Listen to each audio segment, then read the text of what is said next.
नमस्कार, वंदे मातरम। मैं आपका अपना दोस्त वीर सिंह नवीनाबाद से। दोस्तों, नगर परिषद कन्हान दूसरे वर्ष के दूसरे उपाध्यक्ष डैनियल संडे जी बने, जो शिवसेना के हैं।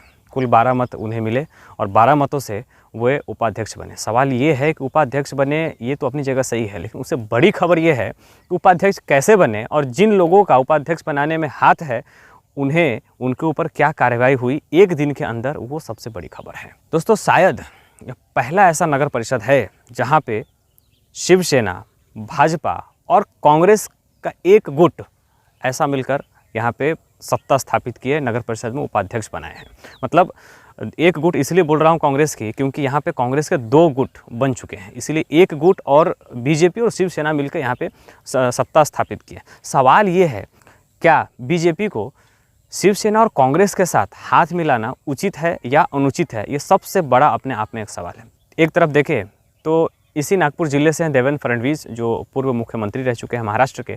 उन्होंने पार्टी के स्वाभिमान के लिए विपक्ष में बैठना मंजूर किया, लेकिन सत्ता हासिल के लिए पार्टी के स्वाभिमान को दांव पे नहीं लगाया। लेकिन उसी के विपरीत अगर नगर परिषद कन्हान में देखें तो यहाँ पे कांग्रेस और शिवसेना से हाथ मिलाकर बीजेपी सत्ता में बैठ गई। दोस्तों, क्या यह सत्ता चंद्रकांत दादा पाटिल या फिर नितिन जी गडकरी या फिर देवेंद्र जी फडणवीस या फिर चंद्रशेखर जी बावनकुळे, इन सबका अपमान अपने आप में साबित नहीं करता है क्या? ऐसी कई चीज़ें हैं जो लोगों के बीच में यह सवाल उठने लगे हैं कि आखिर ऐसे सत्ता का ऐसा कौन सा लोभ है जो इस तरीके से कांग्रेस के साथ और शिवसेना के साथ यहाँ पे भाजपा को हाथ मिलाना पड़ा।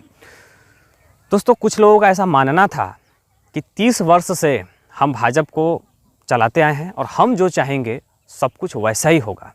और उसी में से एक नाम शंकर चहांदे जी का, जिन्हें आज खबर आई कि पार्टी ने 6 वर्ष के लिए उन्हें पार्टी से निलंबित कर दिया है।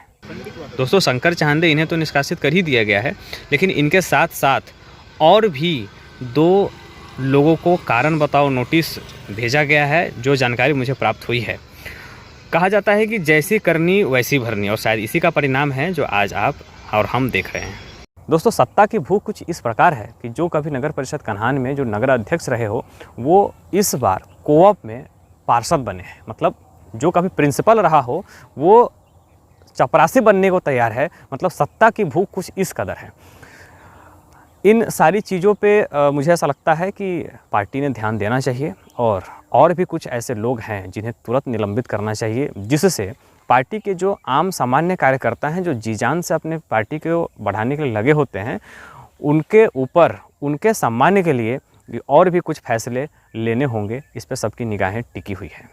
फिलहाल सबसे बड़ी खबर यह है कि शंकर चहांदे जी को पार्टी से 6 वर्ष के लिए निष्कासित कर दिया गया है। सिर्फ यहाँ एक व्यक्ति विशेष की बात नहीं करना चाहता हूँ, क्योंकि इस तरीके से जो काम होते हैं, यहाँ पार्टी विरोधी काम हो या फिर इस तरीके से सेना कांग्रेस के साथ हाथ मिलाना हो, सिर्फ एक व्यक्ति का काम नहीं है। इनमें और भी कई ऐसे लोग हैं, और भी कई ऐसे व्यक्ति हैं जिन्होंने पार्टी की मर्यादा को भूलकर सिर्फ अपने व्यक्तिगत फायदे के लिए पार्टी के आत्मसम्मान को दांव पर लगा दिया। अब देखना यह है कि आने वाले समय में और भी कुछ लोगों पे कार्रवाई होती है या नहीं होती है। ये अपने आप में लोगों के बीच चर्चा का विषय बना हुआ है।